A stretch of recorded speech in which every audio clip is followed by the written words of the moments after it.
월세, 전세, 매수라고 적혀 있는 게 집에 대한 거지? 조건이랑 가격만 적혀 있네. 월세, 전세, 매수에 대해 찾아보자.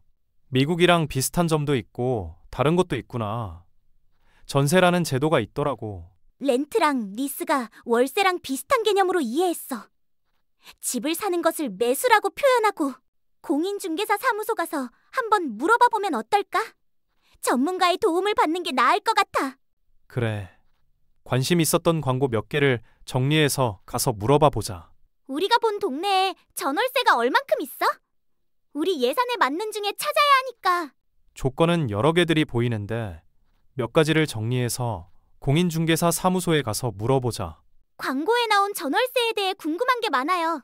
미국 살다가 장기간 한국에서 있을 곳을 찾다 보니 광고에 전세, 월세, 매수 이렇게 나와 있더라고요. 전문가의 도움이 필요해서 찾아왔습니다. 한국에서 장기간 거주할 곳을 찾는 것은 처음이세요? 제가 전월세와 매수에 대해 설명을 드릴게요. 세 가지의 특징을 알고 나서 선택하시는 게 좋을 것 같네요. 전세는 보통 2년 계약으로 진행되고 전세금을 집주인에게 지급하고 나서 2년이 지난 계약이 끝날 때 전세금을 돌려받는 것이에요. 매달 내는 돈은 관리비만 내시면 돼요. 저희가 계약 전에 집에 은행에서 대출금이나 기타 권리에 이상이 있는지 미리 확인을 해드려요. 전세금을 보호하기 위해서 미리 확인하고 있어요. 그리고 계약 갱신 제도라는 것이 있는데 2년 거주 후 더 거주하고 싶으시다면 임대인에게 2년 추가 연장을 요청할 수 있어요. 이때는 임대인과 이야기를 해야 해요. 계약 갱신은 거절되는 사유가 몇 가지가 있는데 임대인이 직접 거주 목적이거나 건물의 재건축, 철거, 그리고 임차인이 계약 위반 시에는 거절됩니다. 혹시 전세에 대해 더 궁금한 게 있으세요? 전세의 경우는 초기 금액이 크기 때문에 외국인도 대출이 되나요? 대출에 관해서는 전문가인 대출 상담사와 이야기를 하시는 게 정확하답니다. 전세는 계약 기간 2년 중에 일찍 나가고 싶으면 어떻게 해야 해요? 우선은 계약 기간을 채우셔야 하는데 어떠한 사정으로 지키지 못하실 경우에는 임대인과 이야기를 먼저 하셔야 해요. 바로 새로운 세입자를 찾을 수 있으면 다행이지만 대부분 쉽지는 않아요. 임대인이 전세금을 바로 줄 수 있으면 다행이지만 대부분 금액이 크기 때문에 새로운 계약자를 통해서 해결해야 하는데 쉽지는 않아요. 계약 기간은 꼭 준수해야 한다고 생각하시면 좋을 것 같네요. 그래서 계약서 쓰기 전에 잘 생각해 보시고 진행하셔야 합니다. 월세라는 게 미국의 렌트, 리스와 비슷한 개념으로 이해했어요. 보증금을 내고 매달 정해진 금액만큼 지불하면 되는 것으로 이해하고 있는데 맞나요? 정확히 알고 계시네요. 전세에 비해 처음 들어가는 목돈은 적지만 매달 일정 금액을 지불해야 해요. 요즘에는 외국인들도 한국에 장기 체류하시는 분들이 많이 계셔서 가구가 다 완비된 곳들도 월세로 많이 있어요. 월세의 경우에는 따로 비용 들어가는 게 있나요? 전월세 모두 매달 관리비는 세입자, 임차인 부담이고 개별적으로 사용하시는 케이블이나 인터넷 비용을 부담하시면 돼요. 그러면 외국인이 한국에 거주 목적으로 집을 살 경우에는 어떻게 해야 하나요? 저희 둘 다 거소증은 있어요. 매달 월세 부담보다는 전세가 좋을 것 같은데 오래 있을 생각하면 우리 집이 있으면 더 좋을 것 같은 생각이 들어요. 외국인 부동산 취득의 경우에는 서류 준비할 게 많은데 필요한 서류 리스트에 대해서는 제가 정리해서 이메일로 보내드릴게요. 우선은 한국에서 전월세로 생활해 보시고 선택하시는 게 좋으실 것 같네요. 공인중개사님이 얘기한 대로 한국에서 좀 살아보고 결정하는 게 좋을 것 같아. 그럼 전세와 월세 중에 어떤 것을 선택하는 게 나을까? 같은 집이라도 전세와 월세로 나온 걸 보니까 머리가 복잡해지네. 목돈과 매달 나가는 돈의 차이인데. 고민스럽다.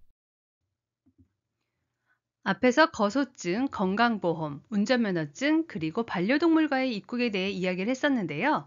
제일 중요한 주거에 관한 이야기를 해보려고 합니다. 한국에서 단기간 체류 시 어떤 제도가 가장 좋을까요? 그리고 장기간 체류 시에는 어떤 제도가 나을까요? 한국의 대표적인 주거제도인 전세, 월세, 그리고 매매에 관해 이야기를 해보려고 합니다.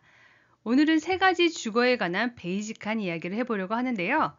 재외동포 혹은 외국인이 한국에서 집 구하는 방법 비교해보기 이야기 시작합니다.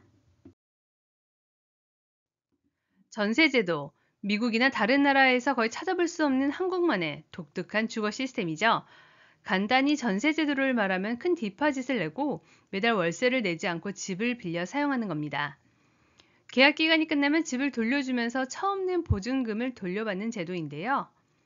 예를 들어 전세 5억짜리 아파트를 2년 동안 살기로 계약을 했다고 가정을 하면 처음에 계약서를 작성하면서 집주인에게 5억을 맡기고 매달 월세 없이 2년 동안 사용 후 2년 계약 기간이 끝나면 집주인에게 집을 돌려주는 동시에 처음 낸 5억을 돌려받는 겁니다. 임차인은 계약 만료 전 일정 조건을 충족하게 되면 계약갱신 요구를 할 수가 있습니다. 임대인은 정당한 사유 없이 거절을 할 수가 없는데요. 계약갱신 시 임대료를 과하게 올리는 것을 방지하기 위해서 상한선이 설정이 되어 있는데 5% 이내로 상한선이 제한이 되어 있습니다. 미국의 렌트 컨트롤이랑 비슷한 제도로 생각하시면 이해가 쉬우실 거예요. 전세의 장점은 처음 큰 디파짓을 맡기고 월세는 내지 않고 살다가 계약이 끝나면 돈을 돌려받는다는 점입니다. 하지만 반대로 전세의 단점은 초기 자금이 크다는 것과 계약 만기 시 임대인의 재정적인 문제가 있게 된다면 제때 디파짓을 돌려받기 어려울 수도 있습니다. 그래서 계약 전에 집주인의 신용을 확인하는 게 필수고요. 전세계약서를 작성한 후에는 바로 전입신고와 확정일자를 반드시 받아야 대항력이라는 게 생겨서 추후에 문제가 생겼을 때 권리를 주장할 수 있습니다. 계약갱신이 거절되는 사유는 화면에 있는 대로 임대인의 직접 거주, 건물의 재건축이나 철거, 그리고 임차인의 위반이 있을 경우에는 임대인이 거절을 할 수가 있습니다. 전세에 대한 Q&A, 외국인 혹은 재외국민을 대상으로 전세대출 광고가 있어서 메이저 은행권에 알아보았습니다. 확인해 보니 한국에서 직장을 다니며 소득 증명을 해야 한다는 조건이었습니다. 사람들은 왜 전세를 선호할까요? 매달 월세를 내지 않아도 되는 점과 목돈이 유지된다는 점 때문에 전세를 선호합니다. 집주인이 전세를 선호하는 이유는 바로 맡긴 디파짓으로 은행이나 투자를 해서 이익을 창출하기 때문에 목돈이 필요한 임대인은 전세 제도를 잘 활용합니다. 월세 제도는 미국이나 다른 나라의 일반적인 렌트 리스와 비슷한 개념으로 생각하시면 이해가 빠를 겁니다.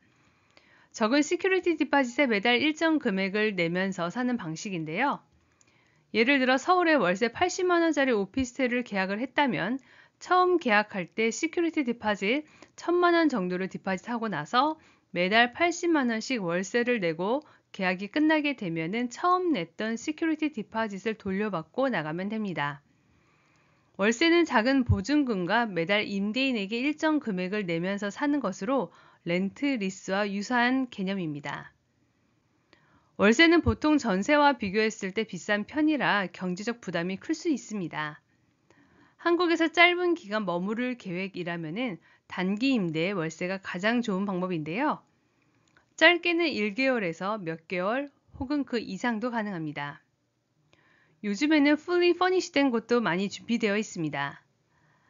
전세와 월세 모두 관리비는 임차인이 부담하고 있는 것은 알고 계시죠?